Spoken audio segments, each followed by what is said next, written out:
বন্ধুরা, সরস্বতী পুজো পরিক্রমায় আজকে এই মুহূর্তে আমরা চলে এসেছি বেহালাতে। বেহালার কিছু কিছু ঠাকুর খুব বিখ্যাত, তার মধ্যে দেবালয় এর ঠাকুর আমরা দেখতে এসেছি এই মুহূর্তে।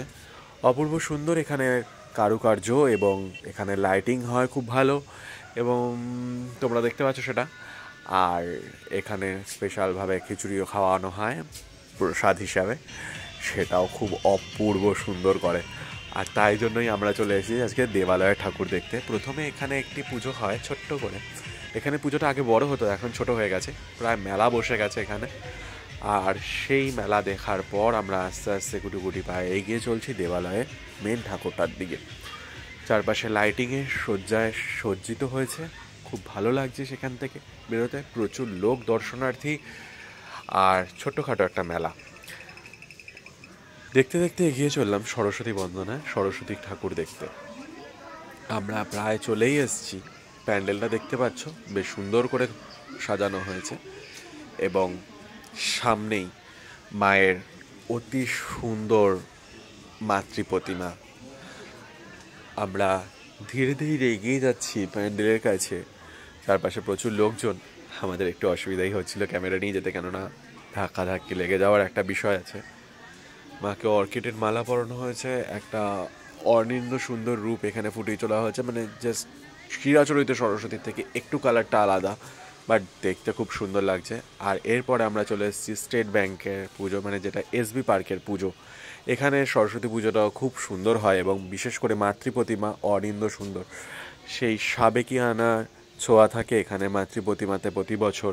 তোমরা দেখতে পাচ্ছ সেই সরস্বতী পুজো যেটা এসবি পার্কে অনুষ্ঠিত হচ্ছে, বেহালা ঠাকুরপুকুর এসবি পার্কে।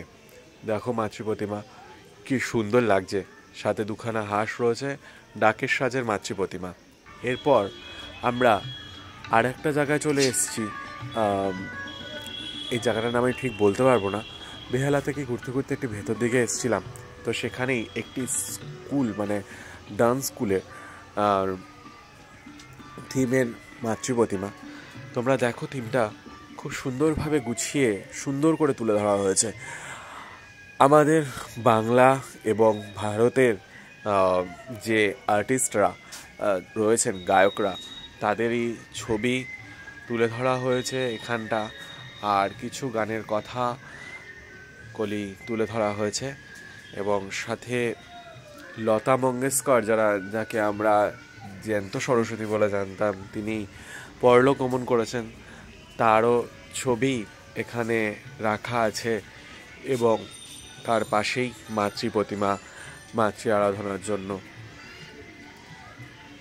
এই দেখতে পাচ্ছ সেই মাতৃ প্রতিমা, খুব সুন্দর ছোট্ট মাতৃ প্রতিমা, কিন্তু অপূর্ব সুন্দর এখানে কারুকার্য করা হয়েছে, খুব সুন্দর লাগলো।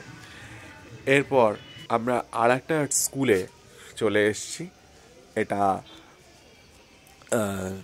বাস স্ট্যান্ডের কাছেই। আমরা যেখানে এসেছি সেখানে অপূর্ব সুন্দর, এটা একটা আর্ট স্কুলের মাতৃ প্রতিমা। এখানে প্রতি বছরই কিছু না কিছু আলাদাভাবে ফুটিয়ে তোলা হয়, তো এবছর রাজস্থানের থিম তুলে ধরা হয়েছে, তার মাঝে মাতৃ প্রতিমাও অপূর্ব সুন্দর লাগছে। তো এবার শেষ করছি, তোমাদের কিরকম লাগলো সেটা জানিও, লাইক সাবস্ক্রাইব করে পাশে থাকো।